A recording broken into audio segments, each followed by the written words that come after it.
ஹாய்ங்க. Welcome to லிங்க்ஸோ விலாக்ஸு. இன்னைக்கு ரொம்பவே simple and tasty, ரொம்பவே ஹெல்தியான கோதுமை ரவா பிரியாணி எப்படி பண்ணலான்னு பார்க்கலாம்.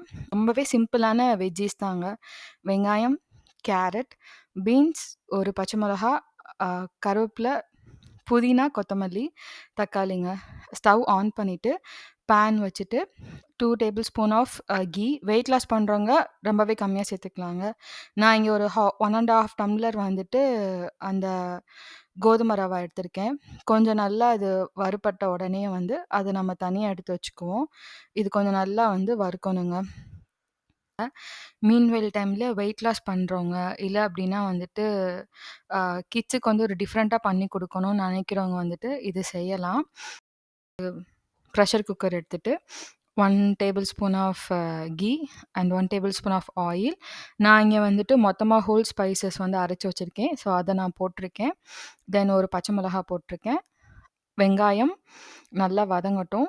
மீன்வேல் டைம் பச்சை மிளகா ஆல்ரெடி சொன்ன மாரி தாங்க ஃப்ளேவர் ரொம்ப டேஸ்டியா இருக்கும் முன்னாடியே போட்டோம் அப்டின்னா. நான் அதனால அத ஆட் பண்ணியிருக்கேன். வெங்காயம் வந்துட்டு கொஞ்சம் கோல்டன் ப்ரவுன் ஆனோனயும், தக்காளி, கொஞ்சம் உப்பு ஸ்மாஷ் ஆகுற வரைக்கும் நல்லா வதக்கிட்டு, வெஜ்ஜீஸ் எல்லாம் ஆட் பண்றோம். இங்க நான் பீன்ஸு, கேரட் எல்லாத்தையும் ஆட் பண்ணிட்டு நல்லா மிக்ஸ் பண்ணிக்கோங்க. மிக்ஸ் பண்ணதுக்கப்புறம் வந்துட்டு சும்மா லிட்டில் பிட் ஆஃப் ஒரு ஸ்பைசஸ் தாங்க ஆட் பண்ண போறோம்.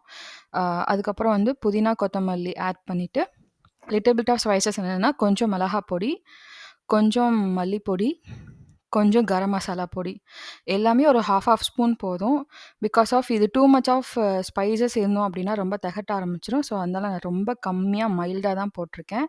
தென் வந்துட்டு இஞ்சி பூண்டு பேஸ்ட்டு, கர்டு ஆட் பண்ணிட்டு நல்லா வதக்கிட்டு, நான் இங்க வந்து 1 1/2 டம்ளர் எடுத்திருக்கேன். ஸோ, அதனால 3 டம்ளர் ஆஃப் வாட்டர் வந்து ஆட் பண்ணிக்கணும்.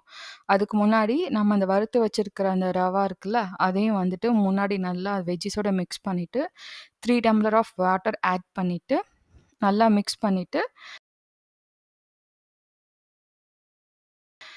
ப்ரெஷர் குக்கர வந்து மூடி வச்சிர வேண்டியதுதான்.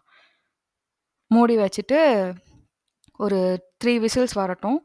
ஓப்பன் பண்ணி பார்த்தோம்னா, பிரியாணியே ஒரு நம்ம நார்மலா ஒரு ரைஸ்ல செய்ற பிரியாணியோட ஒரு டபுள் மடங்கு ஆஃப் டேஸ்ட் வந்து ஒரு ஹெல்தி வேல சாப்பிடலாம் அப்டின்னா வந்துட்டு, கண்டிப்பா நீங்க இந்த சம்பா ரவ கோதுமை பிரியாணி வந்து ட்ரை பண்ணி பாருங்க. வேற லெவல் டேஸ்ட்டுங்க. ட்ரை பண்ணி கமெண்ட்ல சொல்லுங்க எப்டி இருக்குன்னு. Thank you.